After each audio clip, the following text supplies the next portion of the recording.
सिंध हुकूमत, सिंध के लोगों की सबसे पहले मैं उसी पे आ जाता हूँ। कानून जर हमारा असासा है और किसी भी तौर से हम इस असासे को कोई नुकसान नहीं पहुँचाना चाहेंगे। उसके साथ साथ ये मैं ज़रूर करूँगा कि जो चीज़ें, फॉर एग्ज़ाम्पल मैं आपको एक मिसाल देता हूँ। इसी तरीके से आज से 10-15 साल पहले लोग थर कोल के बारे में कहते थे, और ये कानूनजर भी वही इलाका है। और अल्लाह ताला का शुक्र है कि इस वक्त थर ने पाकिस्तान को बदला हुआ है। जो कोयला हम वहाँ से निकाल रहे हैं, जो लोग समझते थे कि किसी काम का नहीं है, वो सबसे सस्ती बिजली पैदा कर रहा है और इस मुल्क को रोशन कर रहा है। और इंशाल्लाह ताला इस मुल्क का जो फ्यूचर है, इसका मुस्तकबिल है, वो भी इससे वाबस्ता है। इसी तरीके से कानूनजर की जो कदीमी उसका इम्पोर्टेंस है, उसको नज़र में रखते हुए ये अश्योर करते हैं कि सिंध हुकूमत, पाकिस्तान पीपल्स पार्टी की हुकूमत कभी भी उस पे कोई समझौता नहीं करेगी। लेकिन उसके साथ साथ तरक्की की राह में अगर कोई हायल होता है तो उसको हम ज़रूर समझा के, उसकी इम्पोर्टेंस देख के हम उनको भी कायल करेंगे, जैसे हमने थर कोल के लिए कायल किया था लोगों को। 27वीं नहीं 27वीं तरमीम, देखिए सियासत तो हमेशा होती है, सियासत बुरी चीज़ नहीं होती है। हमने गलत, या पार्लियामेंट ने, इसलिए सबसे पहले पार्लियामेंट का ये मैंडेट है कि वो आइन को तरमीम कर सके, और दुनिया भर में आइन और कानून के तरामीम होती रहती हैं। 27वीं तरमीम में मुझे नहीं पता कि उनको इतराज़ ज़्यादा किस चीज़ पे किस चीज़ पे है। कॉन्स्टिट्यूशनल कोर्ट्स जो हैं उसके लिए तो ये वकला खुद बात करते थे, और जब पहली कॉन्स्टिट्यूशनल कोर्ट बनी है उसके जजेस भी आ गए हैं। और जो आम साइल को तकालीफ थी, जैसे सबको पता है कितने हज़ारों की तादाद में केसेस पेंडिंग थे, अब इंशाल्लाह ताला उन साइलों को आसानी होगी। तो मुझे नहीं समझ आती कि उस आसानी के ख़िलाफ़ हैं या उनको और क्या मसाइल हैं, और अगर कैसे मसाइल होते हैं उसके लिए ख़ास तौर पे मुझे याद है मेरे मलूम वालिद भी वकील थे, और मैं जब छोटा था उन वकला की, बड़े सीनियर वकला थे, उनकी कंपनी में बैठता था तो वो कहते थे वकील अपनी आर्ग्यूमेंट से, अपनी ज़बान से लोगों को कायल करते हैं। अनफॉर्चुनेटली ये थोड़ा फ़र्क आ गया। अब मैं नहीं, सही है गलत है इस पे आप लोग बहस कर सकते हैं। क्या सड़कों पे निकलना या एहतजाज इस तरीके से करना ये सही है? ये वकला की जो जैसे मैं कह रहा हूँ ना, मैं छोटे होते से बहुत सीनियर वकला को देख रहा हूँ, और उनकी बात ये होती है कि हम अपने दलाइल से लोगों को कायल करते हैं। रोड पे आके कायल करने वाली मुझे बात समझ नहीं आई है कि वो क्यों कर रहे हैं। मैं तो उनसे यही दरख्वास्त करूँगा कि आप दलाइल दें अपने। ये जो इस वक्त कॉन्स्टिट्यूशनल कोर्ट्स के जजेस बने हैं, फेडरल कॉन्स्टिट्यूशनल कोर्ट के, ये कोई नए जज तो नहीं है, ये सारे सुप्रीम कोर्ट के सीनियर जज हैं, हाई कोर्ट्स के सीनियर जजेस हैं, जिनको एक नहीं दो नहीं डेकेड से, यानी वो ये कहा, उससे पहले वो खुद वकील रहे हैं। तो मुझे उनके सामने उनको दलाइल देने में उन्हें क्या एतराज़ है? अगर कोई किसी शिक पे, उनको एक मैं ख़त्म कर लूँ, किसी शिक पे बात हो, रोड पे आके एहतजाज करना, लोगों को तकलीफ़ देना।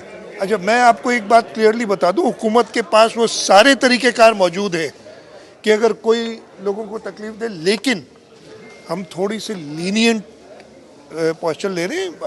मैंने कहा ना कि मेरे वालिद खुद वकील थे, तो वकीलों की बड़ी इज़्ज़त है, लेकिन उनसे यही दरख्वास्त है कि वो लोगों को तकलीफ़ में ना डालें।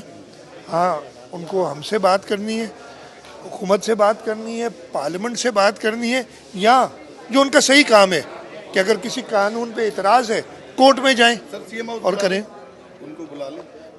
देखिए, मैं तो हमेशा तैयार हूँ, जिसको आने CMO जरूर आ सकता है, लेकिन इस तरीके से नहीं जिस तरीके से आना चाहते हैं। वो कौन सी तरमीम ला रहे हैं? क्या MK उनके दबाव में आकर अच्छा, सबसे पहले तो अभी तक वो तरमीम मेरे सामने नहीं है। हमने कुछ डिस्कशंस की हैं, किसी के दबाव में नहीं।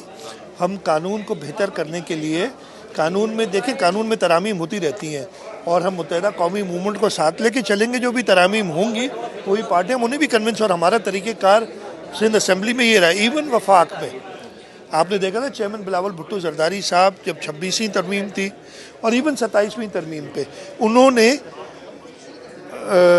एक डिस्कशन के लिए माहौल पैदा किया, लोगों के कहा कोई छुप के खामोशी से तरमीम की बात नहीं हुई, तो ये खुलेआम आएगी, कोई ऐसी बात नहीं होगी इसमें। प्राइम मिनिस्टर ने किसी सतह पे एनएफसी की कोई बात की है अभी तक? इससे पहले एनएफसी के हवाले से कोई प्रपोजल कोई आए? प्राइम मिनिस्टर साहब ने कोई बात नहीं की है, ना ही अभी हमारा 4 दिसंबर को पहला इजलास है नेशनल फाइनेंस कमीशन का, और इंशाल्लाह ताला सूबे अपने अपने पॉइंट ऑफ इसलिए उसमें 4 सूबे और वफाक मिलकर ये काम करता है। प्राइम मिनिस्टर का रोल बाद में आता है।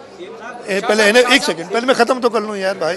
एनएफसी का तरीकाकार ये है कि पहले एनएफसी को नेशनल फाइनेंस कमीशन में डिस्कस किया जाता है, वो जो अवार्ड पास करती है वो सदर को भिजवाया जाता है, पास होता है। तो प्राइम मिनिस्टर का रोल इसमें मिनिमल होता है।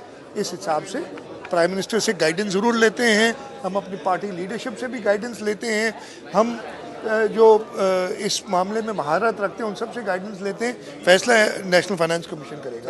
आप प्राइवेट पार्टनरशिप इसके बाद आपसे कर लीजिए।